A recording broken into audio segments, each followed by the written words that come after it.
नमस्कार. आपण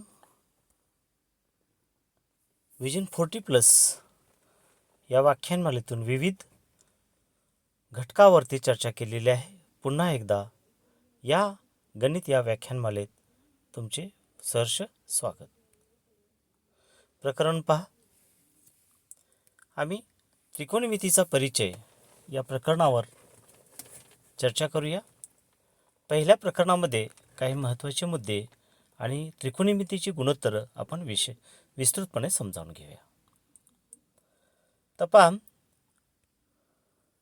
काटकोन त्रिकोण ABC मध्ये कोन B बरोबर 90 अंश असेल तर AC हा कर्ण आहे. लक्षात घ्या, ABC हा जर एक काटकोन त्रिकोण असेल तर AC ला आपण कर्ण म्हणतो. कोन A ची संलग्न बाजू जी आहे ती AB आहे आणि कोन A ची विरुद्ध बाजू जी आहे ती BC आहे. संलग्न बाजू आणि विरुद्ध बाजू जे आहेत हे लघुकोनाच्या संदर्भात असतात, हे लक्षात ठेवा. त्यानंतर कोन C ची संलग्न बाजू BC आहे आणि कोन C ची विरुद्ध बाजू AB आहे. विशेष करून कुठल्या कोनाची विरुद्ध बाजूने संलग्न बाजू हे आपण विचारात घेतलं पाहिजे.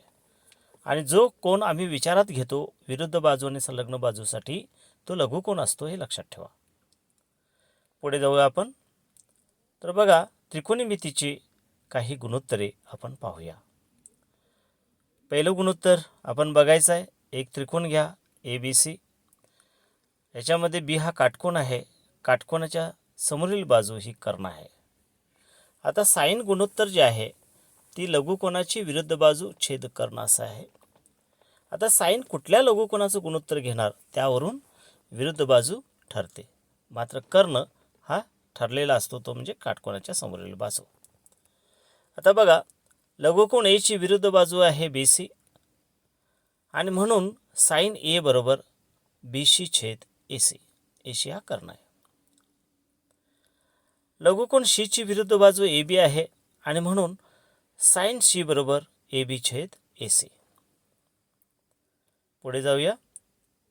आपण बघायचं आहे पुढचं गुणोत्तर. त्याच्यासाठी पुन्हा त्रिकोण ABC घेतला. कर्ण कोणता आहे तो आपण नक्की केला. आता कॉस गुणोत्तर पाहण्यासाठी त्याचं सूत्र आहे बघा, लघुकोनाची संलग्न बाजू छेद कर्ण. आता कोन A ची संलग्न बाजू AB आहे आणि म्हणून आपण लिहू शकतो कॉस A बरोबर AB छेद AC.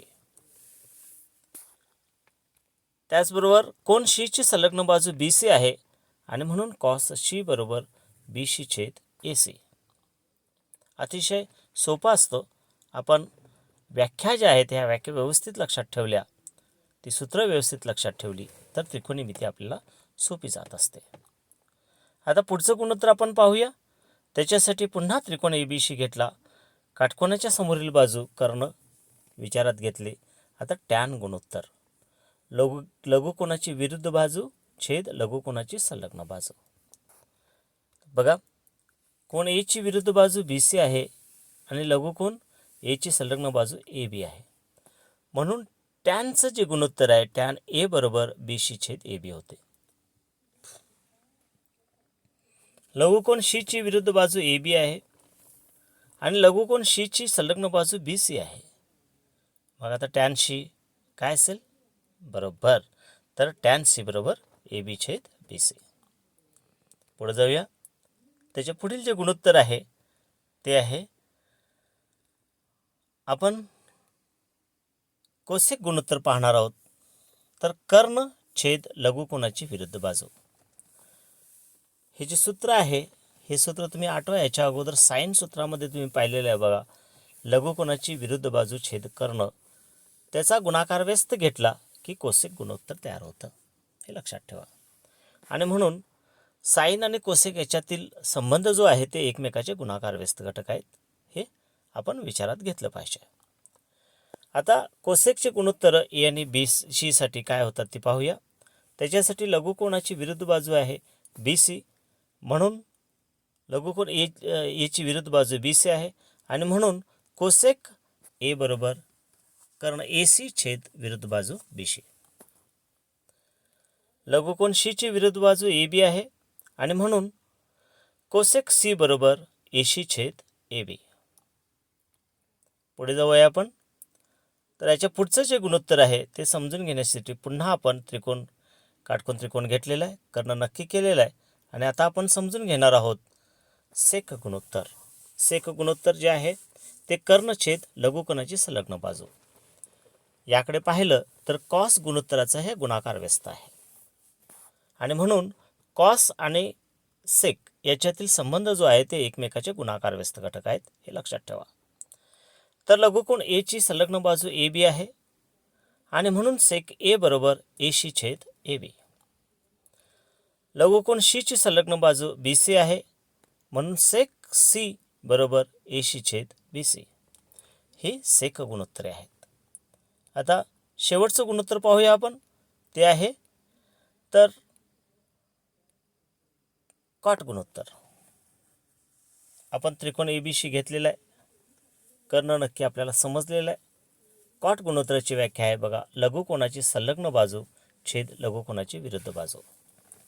तुम्ही पाहिला तर टॅन गुणोत्तरामध्ये लघुकोनाची विरुद्ध बाजू छेद लघुकोनाची संलग्न बाजू असं होतं आणि हे कॉट गुणोत्तर जे आहे त्याचं बरोबर गुणाकार व्यस्त घटक आहे आणि म्हणून कॉट आणि टॅन हे एकमेकाचे गुणाकार व्यस्त घटक आहेत, हे लक्षात ठेवा.